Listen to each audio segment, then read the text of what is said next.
My family stole $80,000 to fund my twin brother's lifestyle, but when I sued them for fraud and won, my parents had to mortgage their house, and now I'm called the villain. I'm 23 years old, just graduated from college about 6 months ago. I'm working at an internship that pays pretty well considering I'm just starting out. And, basically, my entire life went to shit when I opened an email from the bank on a Tuesday morning. It was one of those automatic emails, the ones they send reminding you how much you owe in student loans, and I was mentally prepared to see like $85,000, which is what my parents had told me I had taken out for college. I'm Vincent, by the way, and what I'm about to tell you probably sounds like one of those made-up internet stories, but I swear on everything that all of this really happened, and to this day, I can't believe my own family did this to me. So I open the email while I'm having coffee in my apartment, like barely awake, and I see the number, $170,000. $170,000. At first I thought it was a bank error. I mean, it had to be, because my parents and I had talked about this 1,000 times during college. They told me each semester how much we were taking out. They showed me the papers. Well, now that I think about it, they never actually let me review them properly. They just showed them to me from a distance. And it was always clear that it was like $85,000 total for the 4 years. I had even made a payment plan in my head. I had calculated how much I needed to earn to be able to live decently and pay off that debt in 10 years or so. But $170,000. That's double. That's basically impossible to pay with an entry-level salary. That's a complete mortgage for a small house. I called the bank immediately, didn't even finish my coffee, and the representative confirmed that yes, I indeed owed $170,000, that the loan had been taken out in my name with my parents as co-signers, and that everything was legally in order. I asked her if I could see a breakdown of when each part of the money had been taken out, and she said I would have to formally request it, but that basically disbursements had been made each semester for 4 years, some larger than others. I hung up the phone and sat there like an idiot, trying to understand what the hell had happened. Did my parents lie to me for 4 years about how much money they were taking out? Why? What did they need double the amount for? Let me backtrack a bit, so you understand my family. My parents, Elizabeth and Christopher, are middle class, let's say, not rich but not poor either.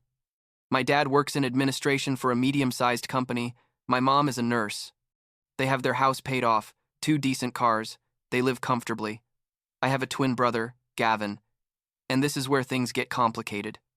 Gavin and I are twins, but we're basically completely different people.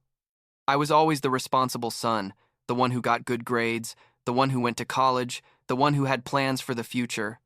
Gavin decided he didn't want to go to college, that he wanted to be a model, and my parents supported him, which is fine, to each their own, I guess.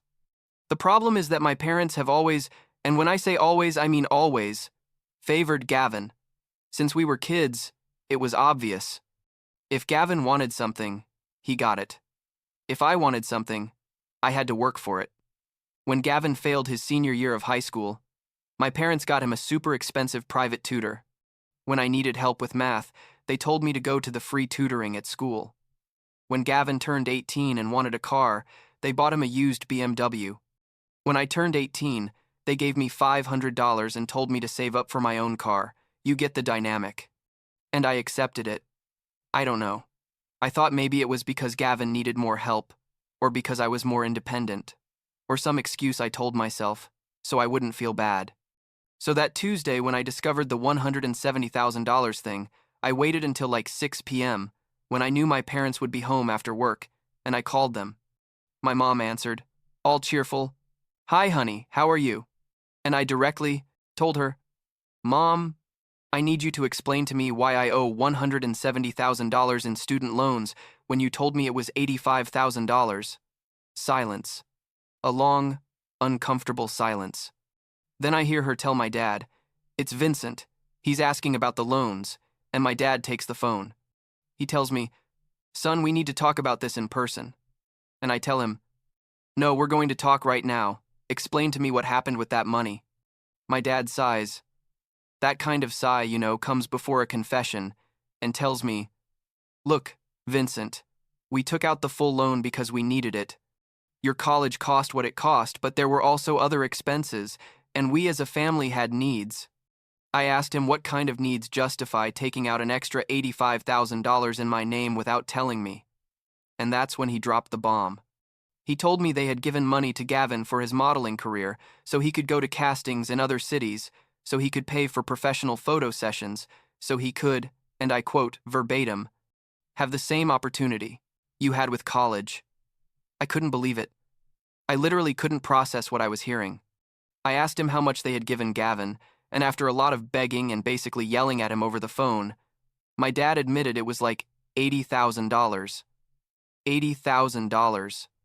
My brother, who decided not to go to college, who lives in my parents' basement, who's supposedly building a modeling career, received $80,000 from a loan that's in my name, that I have to pay, and nobody told me anything for 4 years.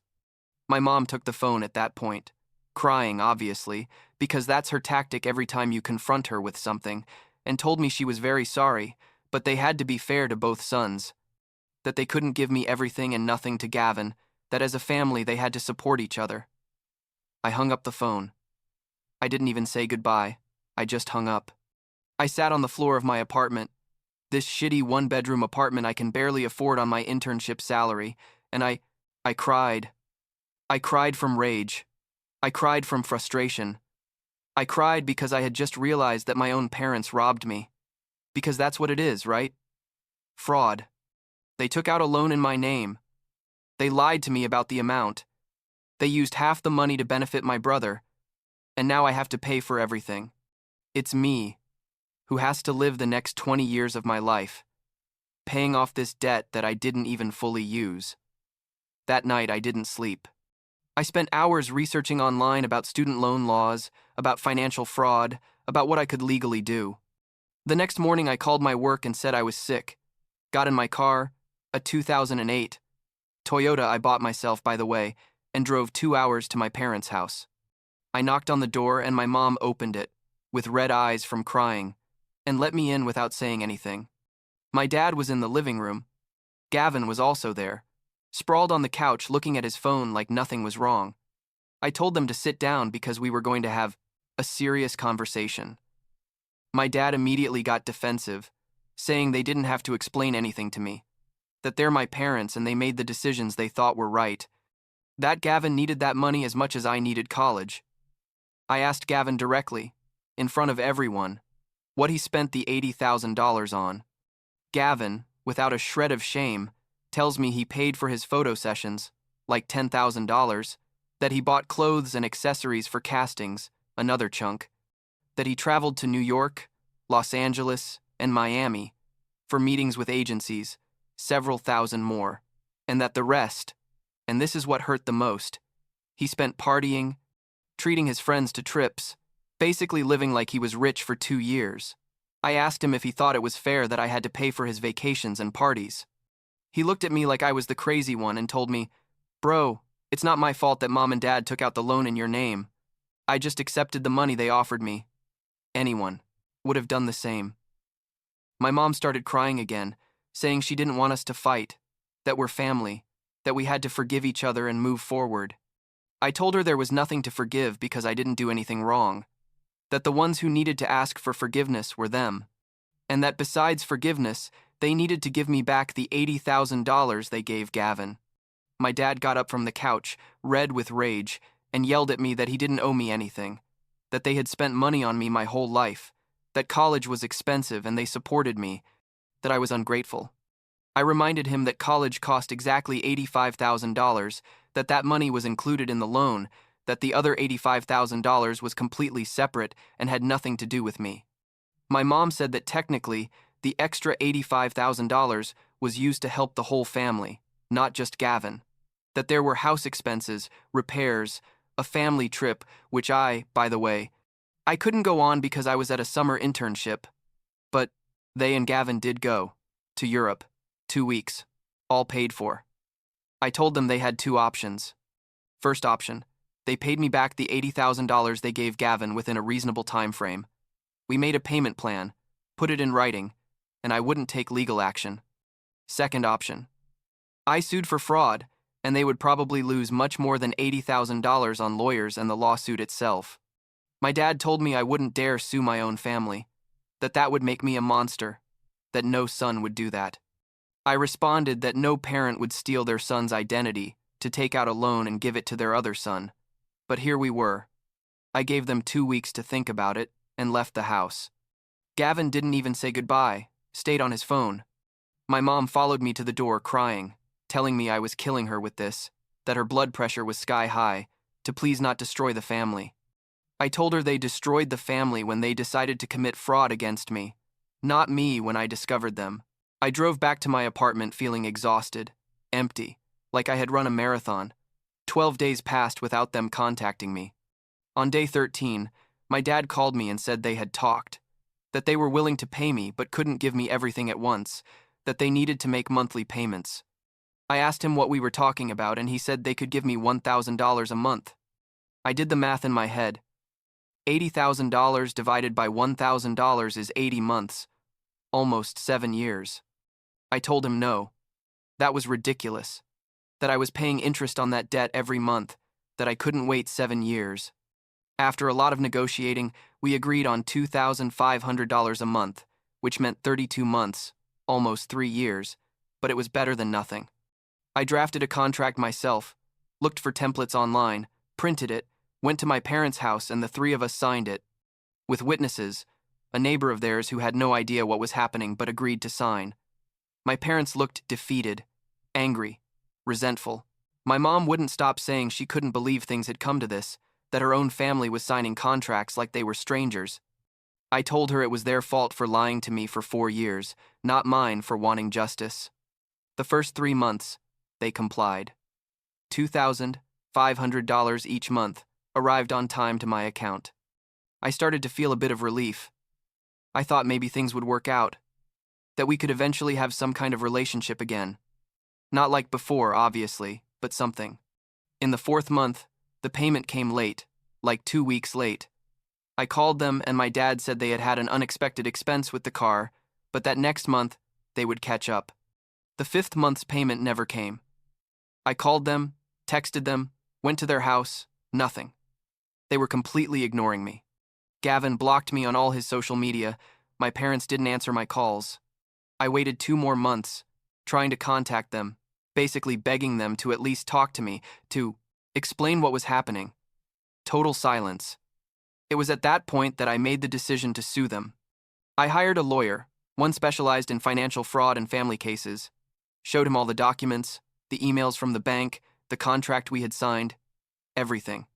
He told me I had a solid case, that it was obvious my parents had committed fraud by taking out the loan in my name without my full knowledge of how the money would be used, and that the fact they had signed an acknowledgement of debt and then stopped paying only strengthened my case. We filed the lawsuit. My parents received it and, according to what my lawyer told me later, they hired their own lawyer. There was a period of 2 months of legal back and forth, statements, preliminary hearings, all that bureaucracy you see in movies, but that's 1,000 times more boring in real life. During all this time, my family didn't speak to me. I received a text message from my mom, the only contact in months, telling me I couldn't believe I was doing this to them, that her life was hell, that my dad was having stress problems, and that it was all my fault. My parents' lawyer eventually recommended they reach an out-of-court settlement because, according to my lawyer, they knew they were going to lose if we went to trial.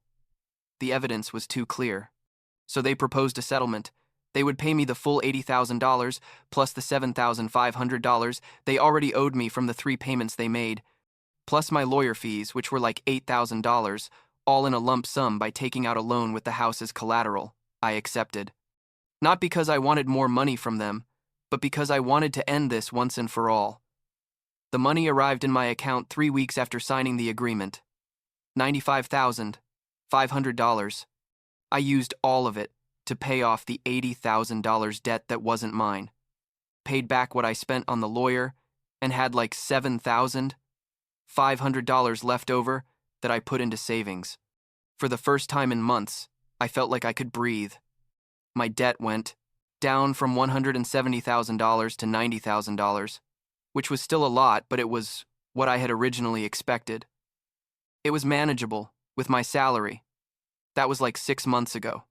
I haven't talked to my parents since. I haven't seen Gavin. I know from mutual friends that my parents tell everyone I'm a horrible son who sued them out of greed, that I stole their money, that I destroyed the family over a few $1,000s. Gavin apparently is still living with them, still trying to be a model, still not paying a cent of those $80,000 he spent on parties. My mom told my aunt, who told me, that she prays every night for me to come to my senses and ask them for forgiveness. The truth is, I don't know if I did the right thing. I mean, legally yes, morally yes, but emotionally it's a disaster. I lost my entire family. I don't have parents to call when something bad happens. I don't have a brother to talk to. I don't have that support network everyone takes for granted. Holidays like Christmas or Thanksgiving, I now spend alone or with friends. And although my friends are great and invite me to their homes, it's not the same. I always feel like an intruder in someone else's family celebrations. But I also can't deny there's a certain peace in knowing I don't have to deal with their toxicity. I don't have to listen to my mom emotionally manipulating me every time I want to set a boundary. I don't have to see my dad minimizing everything I do while praising every mediocre thing Gavin does. I don't have to pretend we love each other when they basically robbed my financial future for years without any remorse. Sometimes I wonder if they'll ever understand what they did to me. If someday Gavin will mature and realize he lived 2 years of luxury at the expense of my financial stability, if my parents will ever admit that what they did was wrong, not just illegal but morally repugnant. But most likely they won't. That they'll always see themselves as victims of a cruel son who betrayed them. It started therapy, by the way, because it turns out having your entire family betray you leaves some psychological scars. My therapist says I'm processing grief, that I'm basically mourning the loss of the family I thought I had, that never really existed. She says it's normal to feel guilt even when you know you did the right thing, that the human brain is programmed to value family bonds even when those bonds are toxic. My work is going well. They offered me a permanent position after the internship, with a salary that allows me to live comfortably and make decent payments on my student loan debt. I've thought about moving to another city, starting completely over where nobody knows this story, but I also have friends here.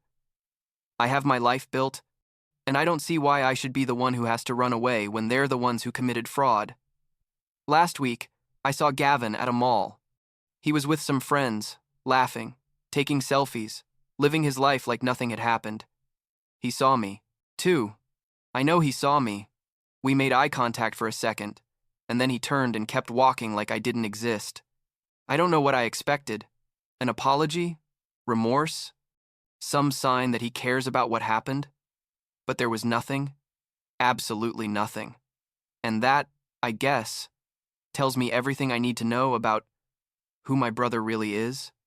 So here I am, at 23 years old, basically an orphan by choice. Well, not by my choice. By theirs when they decided to prioritize $80,000 for Gavin over my financial future. Technically, I won. The money is back where it should be. The debt is correct. Justice was done. But I also lost. I lost something I'm never going to get back, and I'm not sure it was worth it. I don't know. Maybe in 10 years I'll see this differently. Maybe in 20. For now, I'm just trying to live my life. To build something good out of all this shit. To not let their betrayal define who I am as a person. It's the only thing I can really do.